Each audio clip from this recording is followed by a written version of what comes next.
श्री गणेशाय नमः। मित्रों, आज इस वीडियो के माध्यम से हम बात करेंगे भक्ति योग तत्व। मर्यादा पुरुषोत्तम श्री राम के गुण और चरित्र के बारे में मित्रों जानकारी साझा करेंगे आप लोगों से।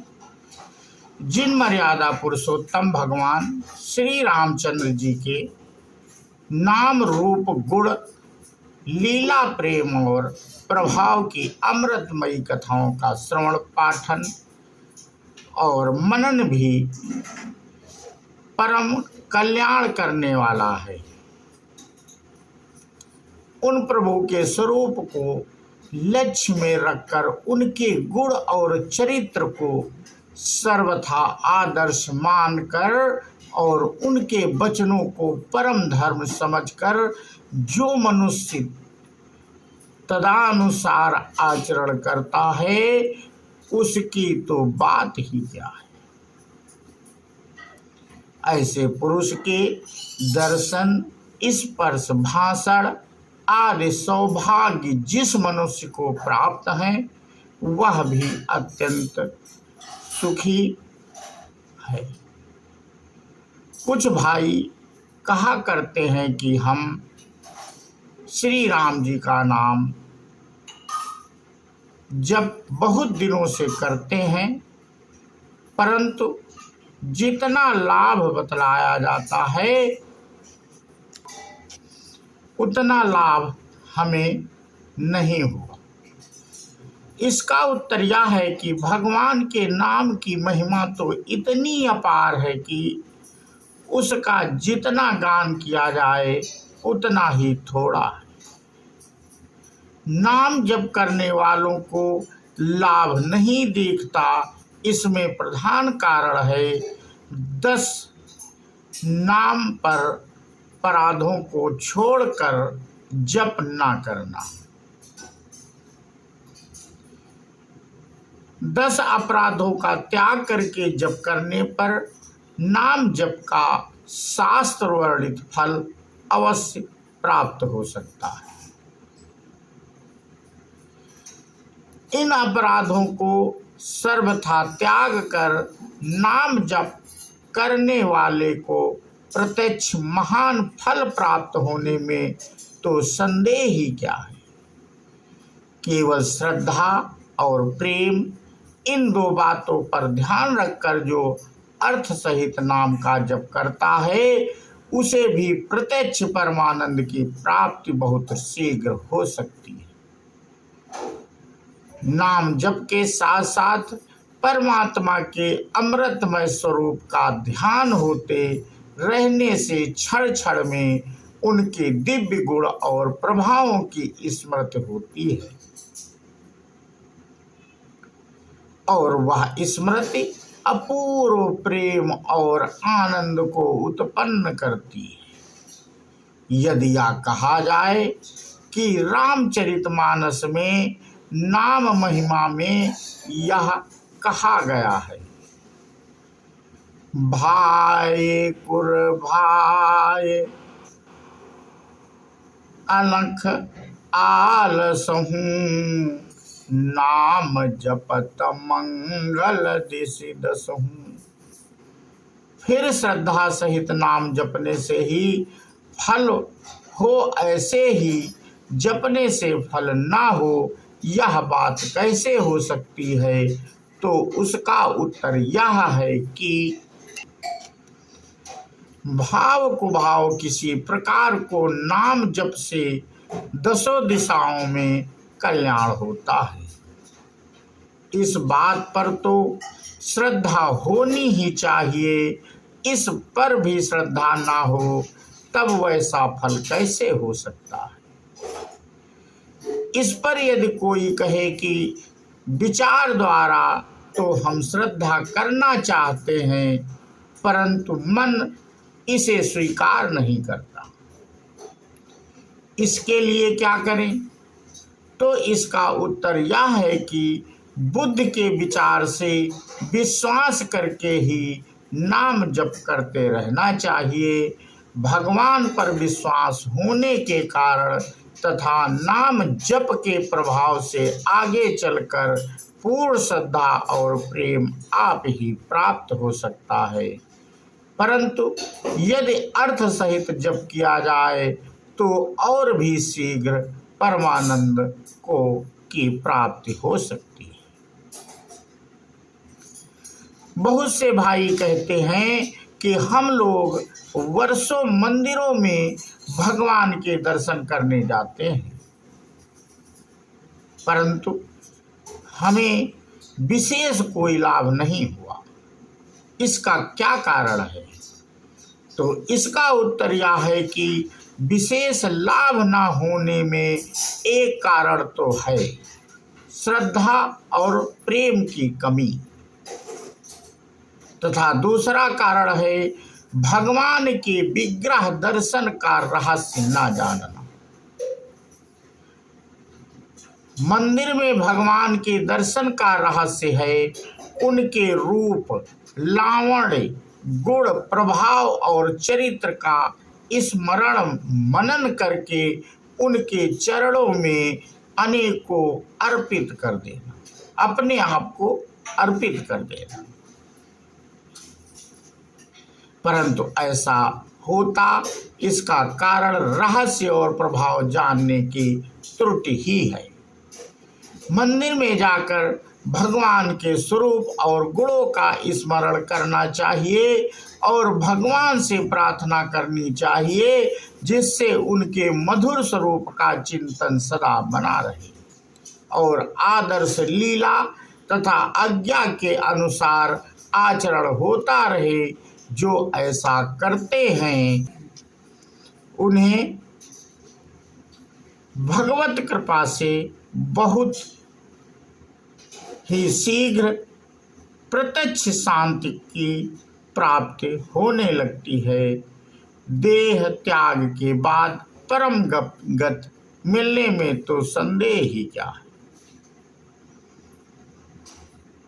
श्री भगवान के अनंत गुण हैं, उनका वर्णन कोई नहीं कर सकता।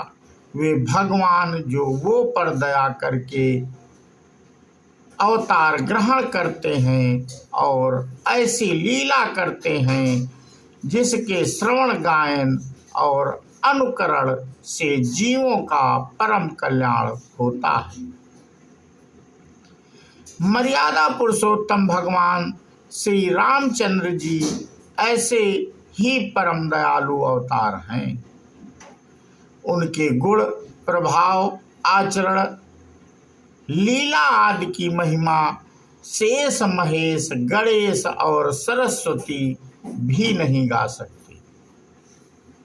तब मुझ सरीखा एक साधारण मनुष्य तो क्या कह सकता है। तथापि जिन सज्जन महापुरुषों ने अपनी वाणी को पवित्र करने के लिए महाराज के गुण शास्त्रों में गाए हैं, उन्होंने उन्हीं के आधार बल पर बालक की भांति मैं भी कुछ कहने की चेष्टा करता हूँ। भगवान श्री रामचंद्र जी के गुण और चरित्र का परम आदर्श थे।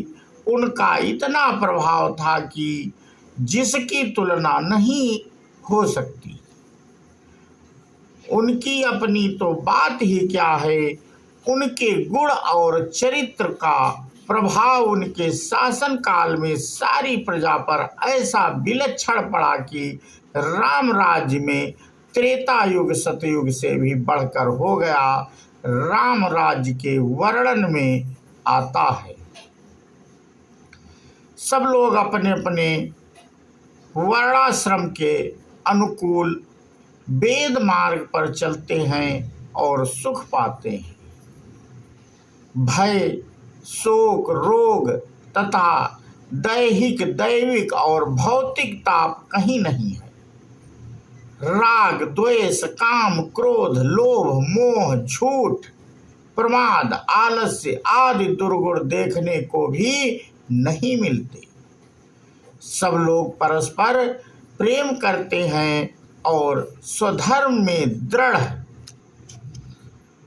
हैं। धर्म के चारों चरणों सत्य, शौच, दया और दान से जगत परिपूर्ण है। स्वप्न में भी कहीं पाप नहीं है। स्त्री पुरुष सभी राम भक्त हैं और सभी परम गति के अधिकारी हैं। प्रजा में ना छोटी उम्र में किसी की मृत्यु होती है, ना कोई पीड़ा है, सभी सुंदर और निरोग हैं। दरिद्र, दुखी, दीन और मूर्ख कोई भी नहीं है। सभी नर नारी दंभ रहित, धर्म परायण, अहिंसा परायण, पूर्ण यात्मा, चतुर, गुणवान, गुणों का आदर करने वाले, पंडित, ज्ञानी और कृतज्ञ हैं। वर्णाश्रम निज निज धर्म, निरत वेद पथ लोग, चलहि सदा पावहि मुखहि, नहीं भय शोक न रोग। दैविक दैविक भौतिक तापा, राम राज नहीं काहुई व्यापा। सब नर करहि परस्पर प्रीति, चलहि स्वधर्म निरत श्रुति नीति। चारिव चरण धर्म जग माही, पूरी रहा सपनेउ अगनाही। राम भगति रत नर अरु नारी, सकल परम गति के अधिकारी। अल्प मृत्यु नहीं कवनिउ पीरा, सब सुंदर सब बिरुद शरीरा। नहीं दरिद्र को दुखी न दीना, नहीं को अबुध न लक्षण हीना। सब प्रकार सब निर्दभ धर्म रत पूनी, नर अरु नारी चतुर सब गुनी। सब गुण गुणज्ञ पंडित सब ज्ञानी, सब कृतज्ञ नहीं कपट सयानी।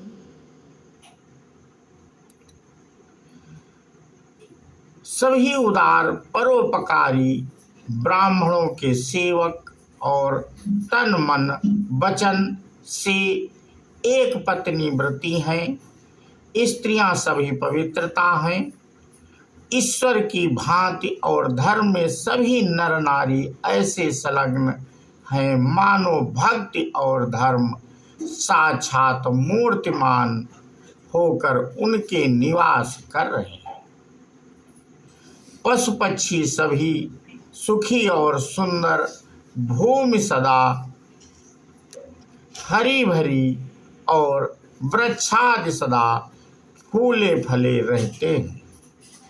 सूर्य चंद्र देवता बिना ही मांगे समस्त सुखदायी वस्तुएं प्रदान करते हैं। सारे देश में सुख संपत्ति का साम्राज्य छाया हुआ है। श्री सीता जी और तीनों भाई तथा सारी प्रजा श्री राम की सेवा में हो अपना सौभाग्य मानते हैं और श्री राम जी सदा उनके हित में लगे रहते हैं। राम राज्य की यह व्यवस्था महान आदर्श है। आज भी संसार में जब कोई किसी राज्य की प्रशंसा करता है या महान आदर्श राज्य की बात कहता है तो सबसे ऊंची प्रशंसा में वह यही कहता है कि बस वहां तो राम राज्य है। जिनके गुणों से प्रभावित राज्य में प्रजा ऐसी हो, उनके गुण और चरित्र कैसे होंगे, इसका अनुसरण करते ही हृदय में भक्ति से गदगद हो उठता है। भगवान के अनंत गुणों और चरित्रों का जरा सी भी स्मरण मनन महान कल्याणकारी और परम पावन है। इसी ख्याल से यहाँ उनके कुछ गुणों का बहुत ही संक्षेप में मित्रों इस वीडियो के माध्यम से वर्णन किया जाता है गया है। तो आज का वीडियो मित्रों हम यहीं पे समाप्त करते हैं और अगले वीडियो में भगवान की कोई और कथा आप लोगों से साझा करेंगे। बोलो श्यावर रामचंद्र की जय, हनुमान जी की जय। जय हिंद, जय भारत, वंदे मातरम।